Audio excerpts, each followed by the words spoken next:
একটি সমদ্বিবাহু ট্রাপিজিয়ামের তির্যক বাহুদ্বয়ের প্রত্যেকটির দৈর্ঘ্য 10 সেমি এবং সমান্তরাল বাহু দুটির দৈর্ঘ্য যথাক্রমে 5 সেমি ও 17 সেমি। ট্রাপিজিয়াম আঁকার ক্ষেত্রে কর্ণের দৈর্ঘ্য ক্ষেত্রফল হিসাব করি। তাহলে পি কিউ আর এস একটি ট্রাপিজিয়াম অঙ্কন করলাম। এই যে পি কিউ আর এর ট্রাপিজিয়ামের PS equal to Q R, PS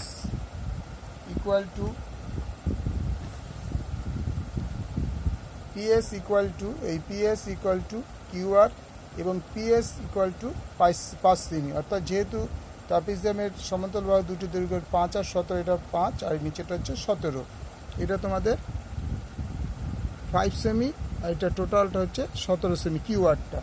তো পিএস হচ্ছে 5 সেমি এবং কিউ আর ইকুয়াল টু 17 সেমি। তাহলে P Q equal to S R equal 10 সেমি। অর্থাৎ এই যে তির্যক বাহুটা আছে, এই তির্যক বাহুটা প্রত্যেকটা হচ্ছে 10 সেমি করে, এটা হচ্ছে সব 10 সেমি, এটাও 10 সেমি। তাই বলা হচ্ছে P Q equal to S R equal to 10 সেমি। পি ও এস বিন্দু থেকে কিউ আর এর ওপর, পি ও এস বিন্দু থেকে এই কিউ আর এর ওপর পিএম ও এস এন লম্ব অঙ্কন করা হলো। তাহলে কি একটা তৈরি হলো, পি এম এন এস একটি আয়তক্ষেত্র তৈরি হলো। যেহেতু পি এম এন এস আয়তক্ষেত্র তৈরি করছে, P M equal to S N এবং এম এন ইকুয়াল টু আমরা কত পেয়েছি উপরে 5, তাহলে M N equal to P S equal to 5 সেমি। যেহেতু পি এম এস আয়তক্ষেত্রে বিপরীত বাহু যারা পরস্পর সমান, তাহলে ত্রিভুজ পি এম কিউ, এটা কিন্তু কিউ, পি এম কিউ ও ত্রিভুজ এস এন আর প্রত্যেকটির কোণ হচ্ছে 90 ডিগ্রি। এই একটা কোণ 90 ডিগ্রি, এই একটা কোণ 90 ডিগ্রি। তাহলে P M Q equal to কোণ এস এন আর, কারণ প্রত্যেকটি 90 ডিগ্রি। তাহলে 1 নম্বর পয়েন্টে রাখবো। 2 নম্বর পয়েন্টে P equal to S R, যেহেতু P Q equal to S R equal to 10 সেমি, P Q equal to S R equal to 10 সেমি। 3 নম্বরে P M equal to S N, এই হাইট দুটো আছে, এই দুটো সমান। তাহলে এবার ত্রিভুজ পি এম কিউ ত্রিভুজ এস এন আর হচ্ছে সমান। তাহলে Q M equal to N R, Q R equal to 17, এই কিউ আর ইকুয়াল টু 17। তাহলে এবার তিনটে যদি যোগ করি, কিউ এম মানে এই কিউ এর পোর্শনটা, এম এন মানে এখান থেকে এইটুকু, তারপর হচ্ছে এন আর তার মানে এখান থেকে এইটুকু, তিনটে যোগ করলে তোমার হলো 17। এবার দেখো আমরা কিউ এমটা কত পেয়েছিলাম, কিউ এম, এই কিউ এমটা আমরা কত পেয়েছিলাম, দেখে নাও এখানে কিউ এমটা কোথায় গেল,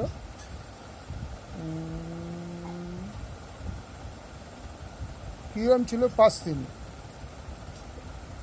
কিউ এম হলো 5 সেমি, সরি এম এন এগুলো 5 সেমি, যে এম এন হচ্ছে এম এগুলো পেয়েছিল 5 সেমি। তাহলে কিউ এম রইল, এম এন এর জায়গায় 5 সেমি, এন আর এর জায়গায় এন আর এগুলো 17। তাহলে এবার কিউ এম আর এন আর 5টাকে পাশে পাঠিয়ে দিন, 17 মাইনাস 5, তাহলে Q M N R equal to 12 সেমি। যেহেতু Q M equal to N R, তাহলে Q M plus Q M, দেখো এইটা Q M plus N R 12 ছিল, আর যেহেতু Q M equal to N R মানে এইটা ইকুয়াল টু এটা, সেই জন্য Q M plus Q M দুটো লেখা হলো 12। তাহলে 2 কিউ এম এর 12, কিউ এম ইকুয়াল টু 6। তাহলে ত্রিভুজ পি এম কিউ ত্রিভুজের পি এম কিউ হচ্ছে 90 degree, P M Q 90 degree. তাহলে এটা কী হবে, অতিভুজ square P Q square equal to লম্ব স্কোয়ার প্লাস ভূমি square, P M square plus Q M square. দেখো এই পর্যন্ত করা হয়েছে।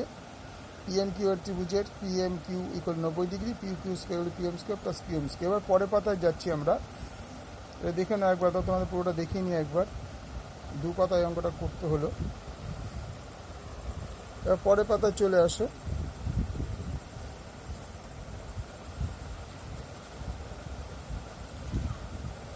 তাহলে P M square equal to P Q square minus Q M square. তাহলে P M equal to root over, যেহেতু স্কোয়ার আছে তার শুধু পি এম রুট হয়ে গেল। পি কিউ ইকুয়াল টু 10 ছিল তার স্কোয়ার, আর পি এম ছিল কিউ এম ছিল 6, তার মানে বিয়োগ করে হলো 64 রুট, আর রুটটা হলো এখানে হলো 8 সেমি। এবার বলছে ত্রিভুজ পি এম আর এর কোণ P M R equal to 90 degree এবং P M equal to 8 semi.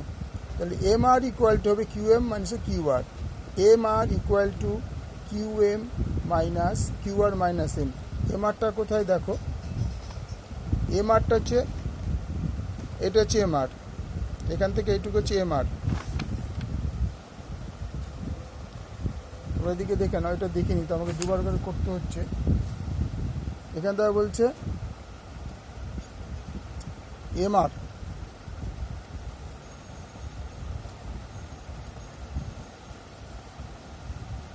এই কিউএম ইকুয়াল টু এনআর।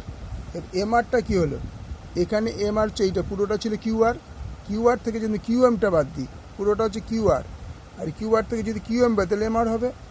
তাহলে এখানে হচ্ছে এমআর, এই জন্য বলেছে QR equal to QM equal to 17 minus 6 equal to 11 সেমি। তাহলে এবার PR square equal to PM square plus MR square, বা PR square equal to APM হচ্ছে 8 সেমি তার স্কোয়ার, আর এমআর হচ্ছে 11 সেমি তার স্কোয়ার। তাহলে পিআর ইকুয়াল টু 2/60 উপর 121, তাহলে 2/180, মানে পি কিউআর স্কোয়ারের দৈর্ঘ্য হলো 185।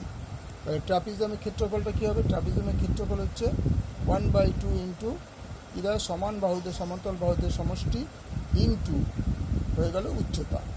তাহলে 1/2 15 সাথে যোগ করলে 22 ইন্টু 8, 4 দুগুণে 8, 88 সেমি বর্গ সেমি। তো ট্রাপিজমের ক্ষেত্রফল 88 বর্গ সেমি, কর্ণের দৈর্ঘ্য 185 বর্গ সেমি। এই অঙ্কটা আবার তোমাদের একবার ভালো করে দেখিয়ে নিই, এটা অঙ্কটা অনেক বড় আছে।